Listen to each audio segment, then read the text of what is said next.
अब हम पढ़ेंगे चैप्टर 11 सीआरपीसी, और चैप्टर 11 सीआरपीसी में preventive actions of the police है और उसके अंतर्गत सेक्शन 149 है। तो सेक्शन 149 के अंतर्गत है पुलिस का संज्ञेय अपराधों का निवारण करना, यानी कि पुलिस को यह पावर्स होती हैं कि वह संज्ञेय मामलों का निवारण कर सके। तो प्रत्येक पुलिस अधिकारी किसी संज्ञेय अपराध के किए जाने का निवारण करने के प्रयोजन से हस्तक्षेप कर सकता है और अपनी पूरी सामर्थ्य से वह उस अपराध को निवारित किए जाने की कार्रवाई जो की है वह कर सकता है। इसमें है सेक्शन 151। सेक्शन 151 के अंतर्गत यह दे रखा है कि गिरफ्तार किया गया कोई व्यक्ति है तो उस गिरफ्तार किए गए व्यक्ति को 24 घंटे से अधिक अवधि तक, 24 आवर्स से अधिक की जो अवधि है उस अवधि तक उसको पुलिस अभिरक्षा के अंतर्गत उसको नहीं रखा जा सकता है, यानी मैक्सिमम जो टाइम लिमिट है वह है हमारी 24 घंटे की। सेक्शन 150। सेक्शन 150 के अंतर्गत है संज्ञेय अपराध के किए जाने की परिकल्पना की इत्तला, यानी कि यह आपको इन्फॉर्मेशन प्राप्त होती है कि कोई व्यक्ति संज्ञेय अपराध करने वाला है। तो प्रत्येक पुलिस अधिकारी जिसे किसी संज्ञेय अपराध के करने की परिकल्पना की इत्तला प्राप्त होती है, ऐसी इत्तला की संसूचना उस पुलिस अधिकारी को जिसके कि वह अधीनस्थ है और किसी ऐसे अन्य अधिकारी को देगा जिसका कर्तव्य ऐसे किसी अपराध के किए जाने का निवारण करना है या उस अपराध के किए जाने का निवारण करने का संज्ञान करना है। तो ये हो गया हमारा सेक्शन 150। अब पढ़ते हैं हम सेक्शन 151। सेक्शन 151 में है संज्ञेय अपराधों का किया जाना रोकने के लिए गिरफ्तारी का प्रावधान। तो यह इम्पोर्टेंट प्रोविज़न है जिसमें हम पढ़ते हैं कि जो पुलिस अधिकारी है वो सेक्शन 151 के अंतर्गत किसी व्यक्ति को गिरफ्तार करता है, लेकिन इसकी यह बाध्यता है कि किसी व्यक्ति को बिना किसी कारण के अधिकतम 24 घंटे से अधिक की अवधि के लिए वह उसको परिरुद्ध नहीं कर सकता। तो सेक्शन 151 में है कोई पुलिस अधिकारी किसी संज्ञेय अपराध करने की परिकल्पना का उसको पता है और ऐसी परिकल्पना करने वाले किसी व्यक्ति को मजिस्ट्रेट के आदेशों के बिना, यानी यह इम्पोर्टेंट लाइन है कि उस समय उस व्यक्ति को गिरफ्तार करने के लिए किसी प्रकार के मजिस्ट्रेट के आदेशों की आवश्यकता नहीं होगी। मजिस्ट्रेट के आदेशों के बिना और वारंट के बिना, अर्थात विदाउट वारंट के उस दशा में गिरफ्तार कर सकता है जिसमें ऐसे अधिकारी को यह प्रतीत होता है कि उस अपराध का किया जाना अन्यथा नहीं रोका जा सकता।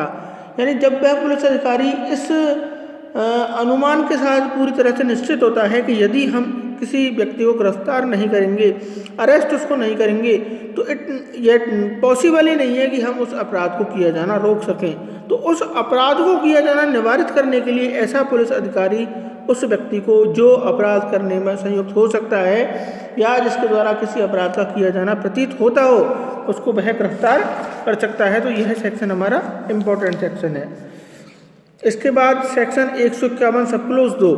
सेक्शन 151 सब क्लोज 2 के अंतर्गत है गिरफ्तार किए गए किसी व्यक्ति को उसकी गिरफ्तारी के समय से, at the time of arresting, उसकी गिरफ्तारी के समय से 24 घंटे की जो अवधि है उस अवधि से आगे के लिए अभिरक्षा में उस दशा के सिवाय नहीं रखा जाएगा जिसमें उसका और आगे निरुद्ध किया जाना इस संहिता के या तत्समय प्रवर्त किसी विधि के अन्य उपबंधों के अधीन प्राधिकृत हो या अपेक्षित उसको वह हो।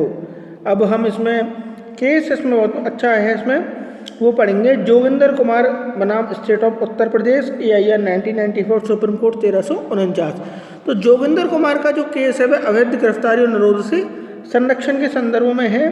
तो इस केस के अंतर्गत ये गाइडलाइन यह बताया था सुप्रीम कोर्ट ने कि मानव अधिकारों का दायरा बढ़ता जा रहा है और इसके साथ साथ अपराध की जो दर है, जो ऑफेंस रेट है, उसके अंतर्गत भी वृद्धि हो रही है। न्यायालय को यह शिकायतें मिल रही है कि पुलिस के द्वारा अविवेकपूर्ण गिरफ्तारियां की जा रही हैं और इन अविवेकपूर्ण गिरफ्तारियों से ह्यूमन राइट का इन्फ्रिंजमेंट हो रहा है, मानव अधिकारों का हनन हो रहा है। तो हमें इन दोनों में उचित समन्वय करने का जो प्रयास है वो प्रयास जो किया कि वह किया जाना चाहिए। यह कोटेड जो वर्ड्स हैं वो इस केस के अंतर्गत सुप्रीम कोर्ट ने डिसाइड किए थे। इसके बाद एक केस इसमें और इम्पोर्टेंट है, वो है DK बासु बनाम पश्चिम बंगाल राज्य। ये 1997 सुप्रीम कोर्ट का केस है। इसके अंतर्गत भी 11 गाइडलाइंस, इसके अंतर्गत 11 जो मार्ग निर्देशक सिद्धांत जो किसी व्यक्ति की गिरफ्तारी के संदर्भ के लिए हैं वो सुप्रीम कोर्ट ने जारी किए थे। इसके अंतर्गत यह स्पष्ट कहा गया था कि यदि उपयुक्त सिद्धांतों की किसी पुलिस अधिकारी के द्वारा अवहेलना की जाती है तो कंटेम्प्ट ऑफ कोर्ट की कार्रवाई करने के लिए उसके ऊपर कंटेम्प्ट ऑफ कोर्ट जो कि लगाया जाएगा। तो इस प्रकार की जो कार्रवाई है वह कार्रवाई की जाएगी, ऐसा इस केस के अंतर्गत कहा था।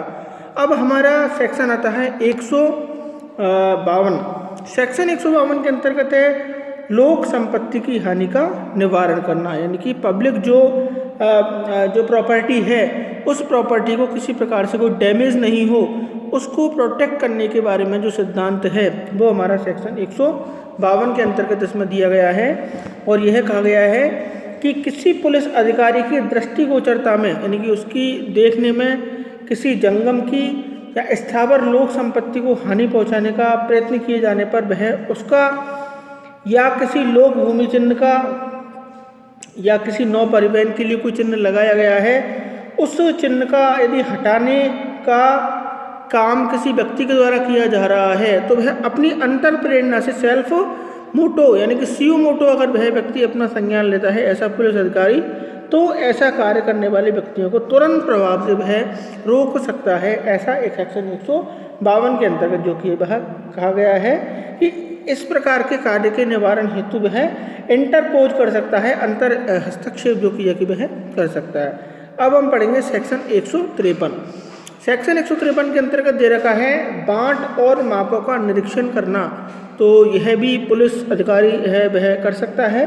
तो 153 सब क्लोज 1 के अंतर्गत दे रखा है जब पुलिस थाने का भारसाधक अधिकारी उस थाने की सीमाओं के अंदर किसी स्थान में जब उसके पास यह विश्वास करने का कारण है, रीजन टू बिलीव हम पढ़ते हैं सेक्शन 36 IPC के अंतर्गत रीजन टू बिलीव की परिभाषा है कि जब आपको किसी चीज़, कोई वस्तु है, कोई व्यक्ति है, किसी अन्य कोई स्थितियां हैं उनमें आप रीजन टू बिलीव रखते हो, विश्वास करने का कारण रखते हो, तो विश्वास करने का कारण कब कहा जाएगा? जब वह व्यक्ति अपना युक्ति युक्त आधार, रीजनेबल अपना ग्राउंड उस चीज़ के संदर्भ में रखे कि हाँ यह चीज़ वास्तविक रूप से परिकल्पित हो सकती है और इस चीज़ की वास्तविक रूप से साकार होने की संभावना है, उस स्थिति में कहा जाएगा कि ऐसा विश्वास करने का उस व्यक्ति का एक पर्याप्त एडिक्वेट उसका रीजन है, पर्याप्त उसका कारण है।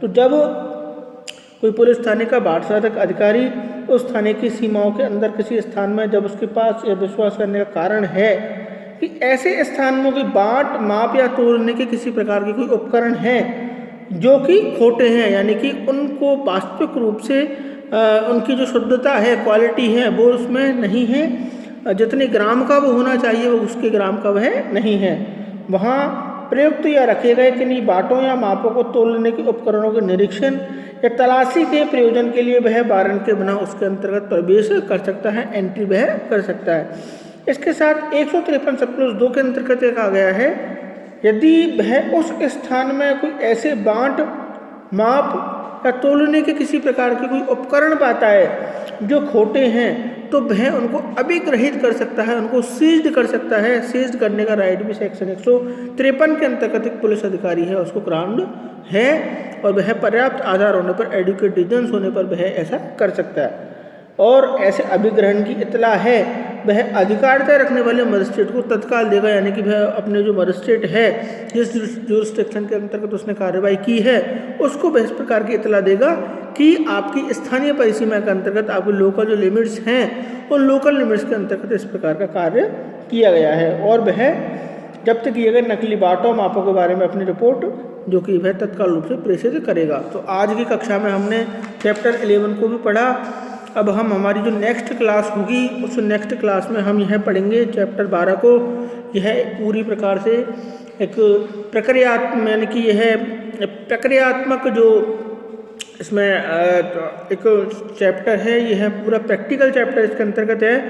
जो पुलिस अधिकारी को इन्वेस्टिगेशन की पावर्स किस प्रकार से उसको डेलीगेट हुई हैं, किस प्रकार से वह इन्वेस्टिगेशन कर सकता है, किस फॉर्मेट के अंतर्गत वह FIR लिखेगा, किस फॉर्मेट में यदि वह FIR लिखने से मना करता है तो क्या हम उसके जो सुप्रीम ऑफिसर यानी SP जो है उसको शिकायत कर सकते हैं, बाई हैंड कर सकते हैं या बाई पोस्ट कर सकते हैं, और किस प्रकार से वह लोकल इंक्वायरी कर सकता है, किस प्रकार से चालान पेश होगा। तो आगे का जो हम प्रोसीजरल जो उसका पार्ट है जो पुलिस से संबंधित है, पुलिस की अन्वेषण की कार्रवाइयों से संबंधित है, वो हम चैप्टर 12 के अंतर्गत हमारी जो नेक्स्ट कक्षा होगी उसमें हम पढ़ेंगे। तो आज की कक्षा के लिए इतना ही। आगे की कक्षा से हम सेक्शन 154 जिसको हम कहते हैं FIR दर्ज कराने का सेक्शन, उस सेक्शन से हम अपनी आगे की कक्षा को स्टार्ट करेंगे। तो आज की कक्षा के लिए बस इतना ही। Thank you.